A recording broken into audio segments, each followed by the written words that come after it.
So here are 5 reasons why your bar chords still aren't working. Number 1, your thumb position needs to be just so that your fingers can navigate over the fretboard and make the chord shape properly. A lot of times I see people with their thumb up here, and that's okay if you're doing, the Hendrix chord or like some Johnny Cash G major chord stuff. But for a bar chord, that thumb should really be behind the neck like this, and that's going to allow that first finger to go across the fretboard. Number 2 is first finger placement. Sometimes I see people and they put their first finger like all the way on the fretboard, like almost like their bass knuckle is on the fretboard, and then they just can't, they're not going to be able to get that bar chord happening. So you need to make sure that the tip of your first finger that's going to be holding down this string, and then the rest of your first finger can follow. Number 3, a flat first finger. This one's probably one of the most common ones I see, where a student will take their finger and they think they need to place it flat onto the guitar like this.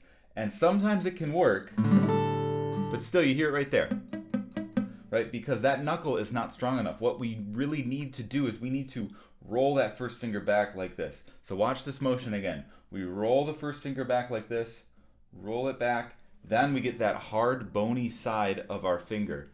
That's going to put the strings down nice and firmly onto those frets. And we're just focusing the first finger to get that.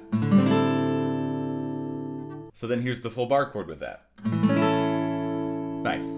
Number 4. This is probably the biggest reason why people quit the guitar, is they run into the F chord. The problem with doing the F chord as your very first bar chord is that the string tension right at the nut is so high that even right now, if I do a F bar chord, I have to really press. The string tension is just a little bit too high at the nut for a beginner to really have success with the bar chord. So I would suggest starting with the 5th fret to practice your bar chords, because it's much more comfortable for the hand and it can get used to pressing those strings down evenly. Number 5. We need to practice our bar chord shape every single day, and most importantly, we need to practice our first finger holding down those notes. We can do that every time you pick up the guitar. Put your first finger across, check it like that, and make sure it's right up nice and close to the fret. I'll show that closely.